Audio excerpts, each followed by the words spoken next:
Salut à tous, j'espère que vous allez bien. Bon, je suis toujours en Haute-Savoie, dans une magnifique région. On est entouré de belles vaches et je suis surtout entouré de Julien et Benoît.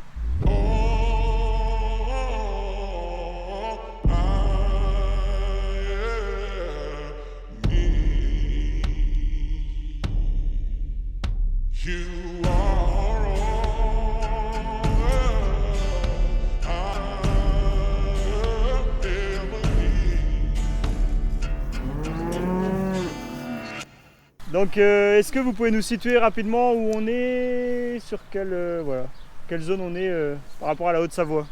Donc bonjour à tous. Alors on est situé en Haute-Savoie, au Guet-avec-le-Clativant, dans la vallée du Gifre. Notre exploitation est située vraiment au cœur de la vallée du Gifre. On est 4 associés à être producteurs de lait et Okay. on produit du lait donc pour le reblochon. Reblochon, donc lait cru, qualité de lait, faut être au top quoi. Exactement, c'est vraiment notre axe prioritaire, c'est la qualité du lait. Ok, et donc, vous pouvez voir derrière, l'idée aussi c'est de partager aussi le retour d'expérience au niveau de la gestion traite robotisée vache en pâturage, parce qu'ici le pâturage c'est vraiment le plat principal des vaches, c'est dans le cahier des charges du reblochon, c'est que les vaches sortent en pâture combien de temps par jour minimum? On essaie de pâturer le maximum. Nous, elles pâturent une douzaine d'heures par jour à peu près. Ok. Donc ici, bon, on verra après à la partie des robots la gestion du pâturage qui est encore différente. Là, c'est les robots qui gèrent la pâture. Voilà. Et donc, grosso modo, aujourd'hui, vous avez combien de vaches sur l'élevage? Eh bien, on a à peu près 90 vaches laitières et l'effectif a un peu diminué l'été lorsqu'on pâture pour avoir plus de disponibilité pour le pâturage justement. Ok, et donc autour des bâtiments, vous avez combien de surface, on va dire, d'herbe? Il y a une vingtaine d'hectares accessibles au pâturage. Ok, et puis bon, là on est sur une année aussi très humide, donc l'herbe elle a tout le temps poussé plus ou moins. Je pense que la gestion de l'herbe cette année, c'est pas simple. C'est complexe, ouais. C'est complexe avec des croissances qui sont fortes, une herbe de qualité moindre puisqu'elle a beaucoup poussé avec le froid et l'eau. Et du coup une ration de base de qualité un peu moindre. Mais malgré tout, avec des cycles courts, on arrive à s'en sortir pas trop mal, quoi. Et donc ici, la ration tout au long de l'année, c'est de l'herbe. Donc il n'y a pas d'ensilage, il n'y a pas de fermentation. C'est vraiment que du frais. Que du frais. Donc pâturage ou alors c'est séchoir en grange qu'on verra tout à l'heure. Voilà, foin séché en grange, première, deuxième, troisième coupe. Ok.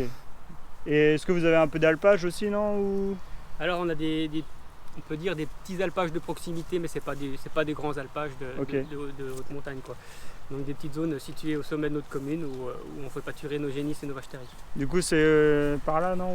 Sur les sommets là, au niveau des jets aussi, les communes alentours. Ça marche. Bon on va aller direction le bâtiment qui est juste derrière. Et puis on va parler aussi des robots et comment vous gérez la partie pâturage. Voilà. Parce que là, ça fait combien de temps que les robots ont été installés? Alors on les a installés en novembre 2021. Novembre 2021, ouais, donc il y a déjà un peu de recul et bon, ça va permettre de discuter aussi un peu de la machine. Voilà. Ouais. Allez, direction les robots.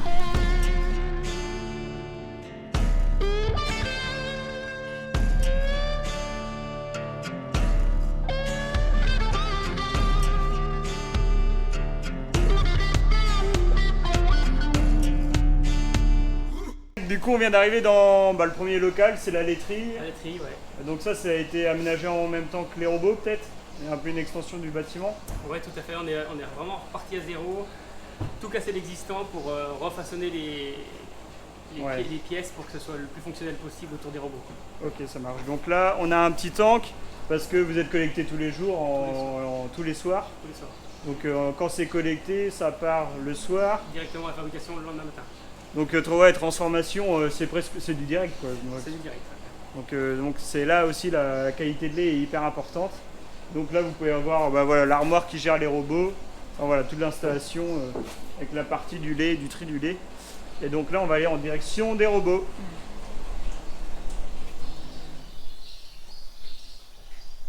Tac. Donc là on va dire derrière les robots, donc là on a une partie on va dire le couloir principal, c'est le couloir de Sortie de pâturage. sortie de pâturage. Donc c'est les robots qui gèrent la partie pâturage. Donc les vaches, si elles veulent aller dehors, il faut qu'elles passent dans le robot avant. Tout à Il fait. n'y a pas de porte de pâturage. Il n'y a pas de porte de pâturage, c'est les robots qui font office de porte de pâturage Ok. et qui traitent les vaches au fur et à mesure qu'elles passent. Et donc les vaches, il y a combien? Parce que là, en ce moment, toutes les vaches sont parties. Donc est-ce qu'il y a une heure pour qu'elles reviennent ou elles sont totalement libres de revenir suivant la journée? Ça dépend des périodes de l'année. Comment est l'organisation, on va ouais, dire, là, une journée type, on va dire? Là, on sort l'intégralité du troupeau et on les laisse pâturer pendant une pleine période Ok. avec de l'herbe fraîche. Et on les restimule au pâturage avec un nouveau repas à louer. Donc il y a un paddock le matin, non? C'est comment? C'est paddock le matin, paddock l'après-midi? Ouais, alors elles ont un premier paddock accessible à partir de 3 h le matin. D'accord. Ensuite, dès qu'on arrive le matin tôt, on rouvre la nouvelle partie d'herbe fraîche. Ok. Ensuite, elle re-rentre pour la traite et on relibère un paddock pour Vers midi, quoi. refaire une zone de pâturage, refaire une période de pâturage. Voilà. Donc il y a 2 paddocks la journée et Voilà. la Et nuit un supplémentaire pour. pour la nuit? Ouais. Après, en très forte chaleur, on restreint un peu plus la période en plein soleil, quoi. Ouais, les vaches restent plus dans le bâtiment avec les ventilos pour. Ok, donc ouais, donc c'est. Non, mais c'est intéressant de comprendre l'aspect paddock parce que des fois il y en a qui font un Ouais. paddock jour, un paddock nuit. Ah oui, Et là, vous avez grosso modo 3 paddocks par jour. c'est Quoi. ça, ouais, 3 paddocks. Ouais. Ok. Donc c'est du fil à avancer À ou c'est avancer, vraiment ouais. des petits paddocks Ouais. qui sont déjà constitués d'avance? C'est des paddocks d'à peu près 1 hectare et on les scinde en plusieurs. On avance le fil à l'intérieur. Ok. Ouais, donc il y a. En fait, avant de créer notre projet robot, on avait déjà optimisé au maximum le pâturage pour le rendre le plus fonctionnel possible, D'accord. avec un chemin central d'accès au pâturage, donc une servitude centrale qui permet de desservir une quinzaine de paddocks et un réseau d'eau intégré au chemin pour vraiment faciliter. Ouais. Donc il y a des abreuvoirs dans tous les Dans paddocks. tous les paddocks, il y a des points d'eau. Ah et oui, l'eau n'a pas été coupée par rapport au robot. Enfin, je veux dire, c'est. Non, là, Non, accès à l'eau au ok. carbone. Ça marche. Non, mais bon, pour faire du lait, il faut de l'eau. Donc c'est Ah oui, important complètement. que les vaches Ouais. boivent et Oui. qu'elles aient de l'eau à volonté partout où elles Tout à soient. fait, Quoi. ouais, bien sûr. Ok, donc là, sortie des robots, direction pâturage. Voilà.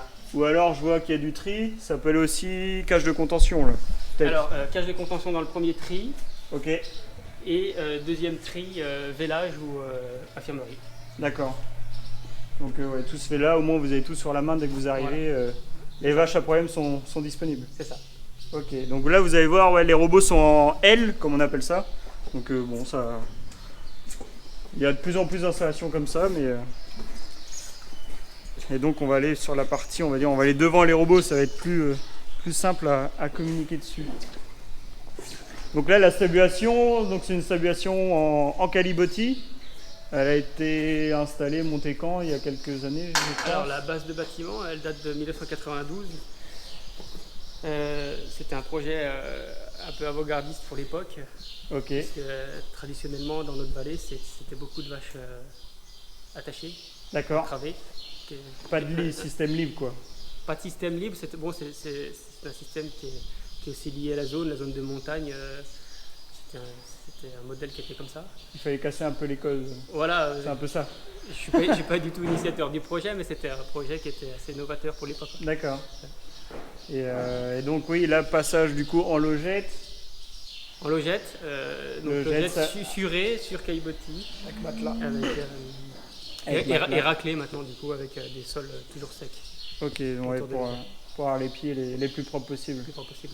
Sachant qu'il y a la pâture en plus, mais La mais pâture, l'hiver, la pâture, c'est vrai que les animaux sont enfermés l'hiver et Oui, bien sûr, il faut que les sols soient toujours propres. toujours propres. Ok, donc là on peut voir la partie des robots. Donc il y a un premier robot à gauche. Donc les vaches, elles rentrent côté gauche ici, côté droit là-bas, et le tri se fait au milieu des 2 robots. Et donc en fait cette installation a été faite par rapport au bâtiment, je pense, en termes de dimension de place. Voilà, C'était le niveau des plans, c'est ce qui convenait le mieux au. oui, c'était un bâtiment qui système. était équipé d'une salle de traite. On avait un espace disponible à optimiser. Et cette disposition en L, c'était vraiment celle qui correspondait le mieux à l'espace qu'on avait disponible. On est plutôt satisfait de cette disposition Ok. Et puis ça a permis vraiment d'avoir l'accès au pâturage par les robots. par les robots. Ça en y tenait, oui, puisque vu que c'est vraiment un des points forts de notre cahier des charges. Il fallait que les vaches Puisse puissent partir le mieux possible au pâturage. Ok, et donc on va partir un peu plus sur la partie robot. Qu'est-ce qui vous a convaincu le plus, on va dire, autour du robot, de la machine? Alors plusieurs choses. Déjà, dans le cas d'une rénovation comme nous, c'était l'aspect compact du robot, un robot qui prend peu de place, et du coup qui était plus facile à disposer dans l'espace qui était assez restreint pour nous. Et un robot qui présente beaucoup d'atouts, et notamment beaucoup d'atouts autour de l'hygiène de traite.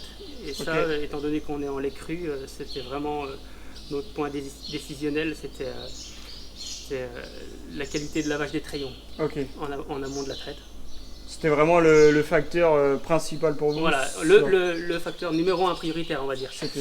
Voilà, pour s'assurer de livrer un lait de top qualité. De top qualité. Ok, ça marche. Voilà. L'autre atout, c'est le fait qu'on puisse accéder aux mamelles et ne pas occasionner de taux de réforme élevés suite à la mise en route des robots. Et puis même dans le fonctionnement annuel, très peu de réformes. On peut intervenir sur des vaches avec des petits soucis, sur des périodes courtes. On peut intervenir pour... oui, gérer manuellement la vache. Voilà. En toute sécurité. En toute sécurité en plus. Ouais, et niveau, par exemple, tarissement, comment vous gérez aujourd'hui? Vous gérez tout au robot? Ouais, on fait des petits lots de tarissement d'un coup et on les passe une par une au robot. Ça nous permet de mettre les tubes de tarissement directement dans la fosse. Ensuite, on les dirige vers la cage de parage pour effectuer le soin aux onglons. Ok, donc ouais, il y a un parage de fait à chaque fois. À chaque tarissement. Chaque tarissement, ok. C'est vraiment on va dire, on travaille en préventif, quoi. Il n'y a pas forcément besoin, mais la vache va être contrôlée systématiquement. Oui, c'est le parage fonctionnel qu'on fait au moment du tarissement. Ça marche. Donc toutes les vaches passent une fois par an dans la cage au moins. Voilà, pour le déparage. Voilà, c'est ça. Ok.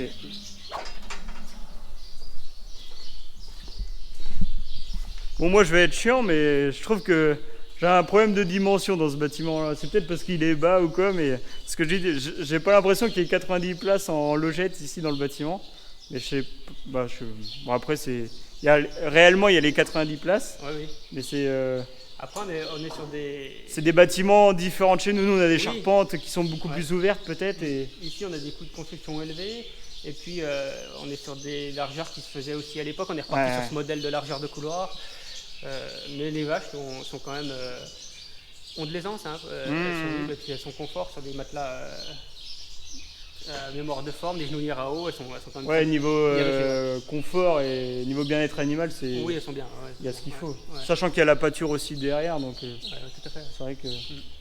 Et du coup, ce qui est atypique ici, c'est que vous avez la partie séchoir en grange.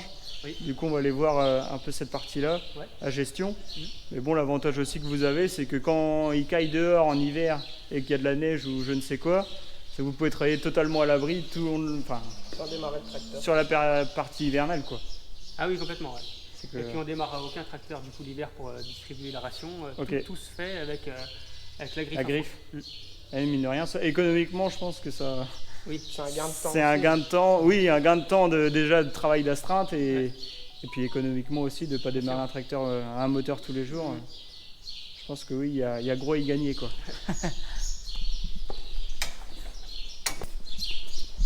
Et là, les sacs qui sont en l'air, c'est quoi là? C'est l'apport de minéral pour le vache. D'accord. Qui se fait en DAC. Ok, ça marche. Ouais, est-ce que j'ai pas fait attention, mais sur le robot, il y a un aliment. Non, il y a un aliment sur le robot là. Trois aliments. Et du coup, c'est quoi les 3 aliments? Un correcteur. Alors, on a une base céréales tourteau. Ok. Et une VL qui sont destinées plus aux vaches productrices. D'accord. Ouais, donc en fonction de la production. On adapte. Et c'est un aliment plus fermier du coup? Non, c'est que l'aliment acheté. Nous, on produit pas de aliment du commerce? Ouais. Ok. Et du coup, là, on arrive sur la partie du séchoir en bout de bâtiment. Il y a du volume, je pense. Oui, il faut du volume parce que nos hivers sont quand même longs. Ok. Il faut supporter en stockage une grande période hivernale. Et du coup, pour stocker notre foin, on a 3 cellules de séchage, une de 150 m² et 2 de 100 m². D'accord. Voilà. C'est un système qui est relativement performant. Nous récupérons l'air chaud de la toiture. Ok. Et cet air chaud est aspiré et insufflé sous le foin Pour le faire sécher après. pour le faire sécher. Ouais. Ouais, donc économiquement, enfin en termes de gain d'énergie, je pense que ça doit être Voilà. assez conséquent. Alors on est tributaire du soleil. Cette année, on a un peu de difficulté à trouver. Mais C'est par un peu le contre, quand problème. le soleil est bien présent, c'est très efficace. Bah oui, c'est sûr. Bah, c'est vrai que là, bon, ce matin c'est un peu couvert. Ouais. Parce que vous avez rentré du foin hier, je crois. Hier soir, ouais. Hier soir. Vous avez rentré combien d'hectares à peu près en surface ou... On n'a pas fait énorme, on a fait une dizaine d'hectares à peu près. Ok. Mais on n'arrive pas à faire des gros chantiers de foin parce que les créneaux de beau temps sont Ils sont très limités. quoi. limités. Ouais, donc il faut s'adapter tout le Il faut temps. s'adapter. Et puis l'autre difficulté, c'est qu'on a beaucoup de prairies de fauche dans les pentes. D'accord. Et là, avec toute la pluie, Ouais, on peut pas y on ne aller, peut pas ça y glisse accéder, quoi. c'est trop dangereux. Ouais. Ok. Ouais, c'est vrai que nous on est plus dans la plaine. Eh donc, oui, ouais. bah, on a quand même quelques parcelles à la ferme notamment qui penchent. Ah oui. Ouais. Mais bon, c'est pas des. Je pense que ça penche peut-être pas autant que vous quoi. Bah, nous, on doit avoir recours à du matériel spécifique de montagne. Ok. Ouais, c'est pas simplement le tracteur avec la faucheuse quoi. Vous avez du matériel vraiment propre. Ouais, on a des tracteurs qui sont typés montagne. Quoi. D'accord. Ouais, peut-être élargi plus. Plus élargi, pneumatiques Ah ouais. plus larges, plus bas et puis du matériel adapté aussi. Quoi. D'accord. Et en surface récoltée par an en fauche, à peu près, c'est combien? À peu près 120 hectares. D'accord. Et avec. Avec un petit tiers de plat et 2 tiers de Ok. Et en termes de nombre de coupes par an, à peu près, vous faites combien selon Ce qui les est parcelles? déterminant, c'est la date de la première coupe. Ok. Cette année, on a pu faire une coupe précoce au 8 mai. Si les intervalles s'enchaînent bien, on fera largement 3 coupes sur cette année. D'accord. Et peut-être une quatrième, mais tout dépend, je sais pas. Ouais, ça dépend de la météo. Ouais, quoi. voilà. De toute façon, en agriculture, je crois qu'on est. N'importe quelle région, n'importe quel pays, même, j'ai envie de dire, l'agriculteur est dépendant de la météo qu'il a. Complètement, Donc, ouais. c'est Et sûr. avec toutes les difficultés qui viennent se greffer de la montagne. En plus. Ouais, c'est vrai que. Bon, c'est hyper intéressant, justement, même pour moi de découvrir, parce que bon, je connais, on va dire, je suis déjà venu en vacances. Après, comprendre le quotidien aussi, votre quotidien en tant qu'éleveur et gestion des vaches en montagne, c'est quand même encore différent. Quoi. La météo aussi spécifique en montagne avec des risques orageux souvent marqués. Et d'où l'importance d'avoir des systèmes de séchage en grange en zone de montagne puisque ça permet sur des... De bien valoriser l'herbe et, Ouais, le plus et tôt surtout possible que l'herbe sur c'est la ration principale en c'est fait. pour ça, Donc c'est tout pour nous en fait. faut que la qualité de l'herbe soit irréprochable si on veut du lait C'est derrière. notre quoi. ration de base, et Ouais. elle est très largement majoritaire, il n'y a que ça presque, avec des compléments concentrés, mais on Oui, est mais vraiment c'est tributaire de cette qualité. Ouais. Que nous on travaille en ensilage de maïs. Et oui, Donc nous en fait on met tout sur le maïs ensilage bien principalement. sûr. Ouais, ouais.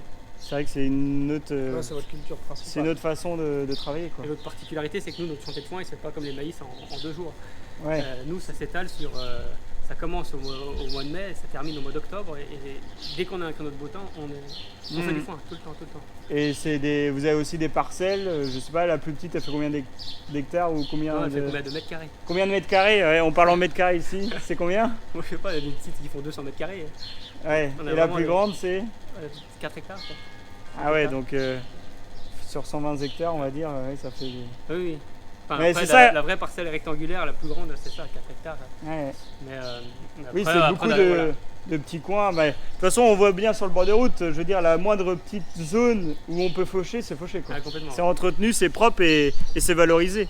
Mais ouais, c'est vrai que c'est particulier. C'est vrai que nous, une parcelle de 400 mètres carrés, on y met 2 moutons, mais on y va pas avec le tracteur. Quoi. C'est aussi la particularité de nos zones de montagne, c'est qu'on Ouais, on a ce souci en même temps d'entretenir le paysage. ouais. Et du coup, on porte une attention à... Hyper importante à ça. Voilà, et puis pareil, les fauches, on les finalise avec la débroussailleuse autour des arbres, autour des maisons, pour que ce soit propre. que visuellement ce soit propre. Mais de toute façon, je voyais faire même certains hier qui ont déné et même qui fanaient. Et de toute façon, autour des parcelles et tout, c'est nickel. Quoi. Il n'y a, Ah oui, il y a pas un mètre carré de perdu dans la parcelle. Quoi. ah, complètement, ouais, Alors je dis pas que nous on travaille mal et qu'on travaille comme des sagouins, mais c'est comme on a quand même des parcelles plus Ah grandes, ouais, il y a une notion de volume. il y a une notion où on est peut-être moins Débit. vigilant. Enfin, on essaie de forcément quand on fauche toute la parcelle, Ouais. mais peut-être qu'on est un peu moins méticuleux, j'ai Ah envie oui. de dire, au pied des haies, quoi. Ouais. Mais c'est ça qui est assez Et c'est intéressant. assez culturel dans nos zones, c'est vrai que même les gens autour de nous sont regardant à tout ça, Ouais. on fait en sorte de faire au mieux. Quoi. Mais avec le temps qu'on a aussi, puisque Oui, faut être partout. comme cette année, c'est pas simple. C'est pas ça. Et du coup, juste pour revenir sur le séchoir, donc il y a une grosse griffe non, qui se promène de bout en bout. Ouais, dans l'axe central. Et puis du coup, ça permet donc de distribuer le foin aux animaux directement. Et vous avez aussi un repousse-fourrage Voilà. qui repousse le foin. Et c'est vrai que vous n'avez pas l'odeur à la caméra, mais ça sent bon, quoi. C'est agréable.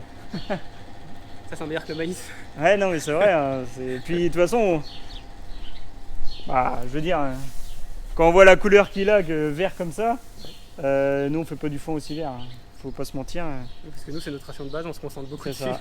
C'est la qualité qui prime, quoi.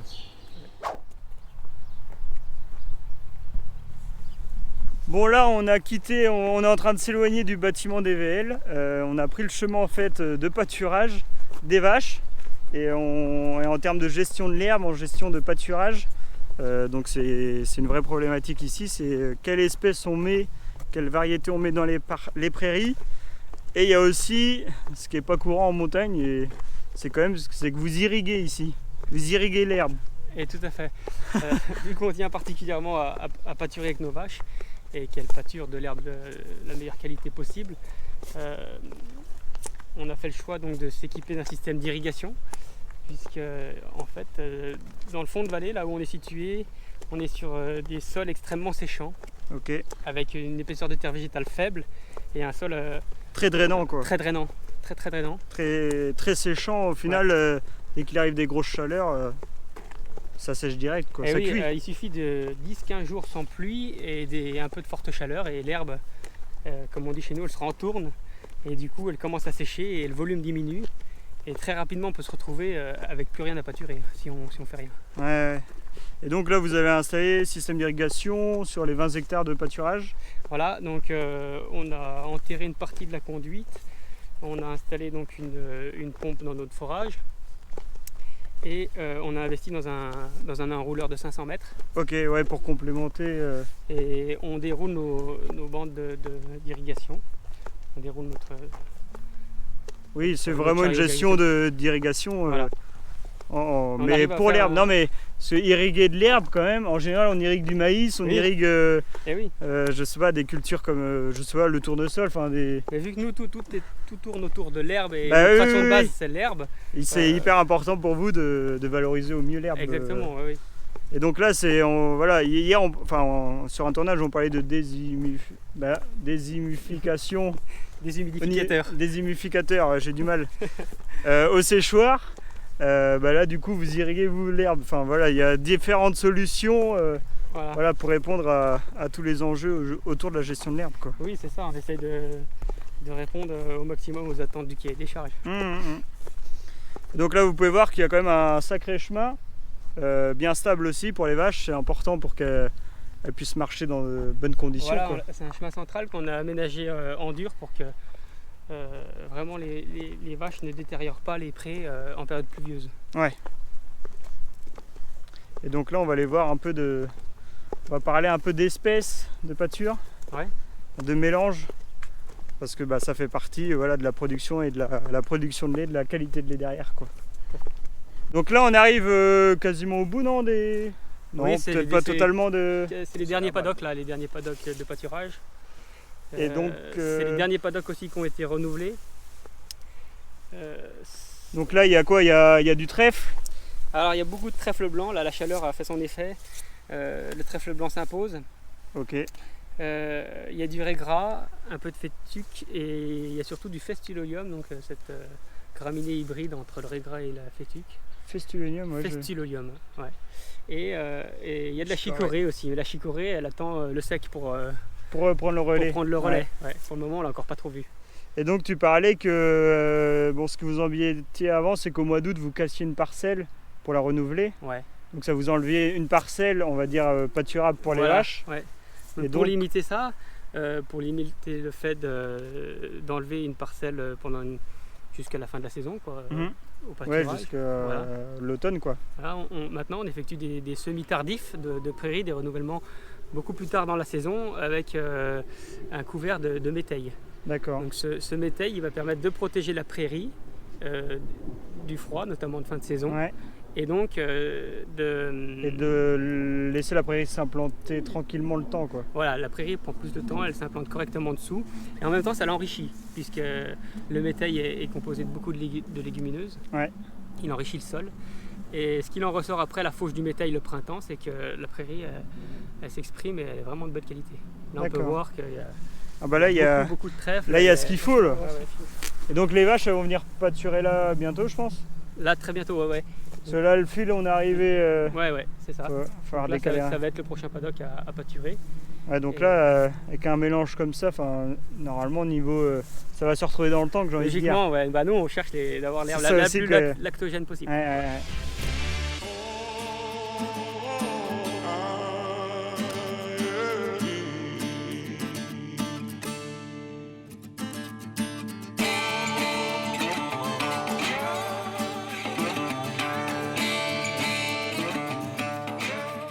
Bon, on repart en direction du bâtiment des vaches.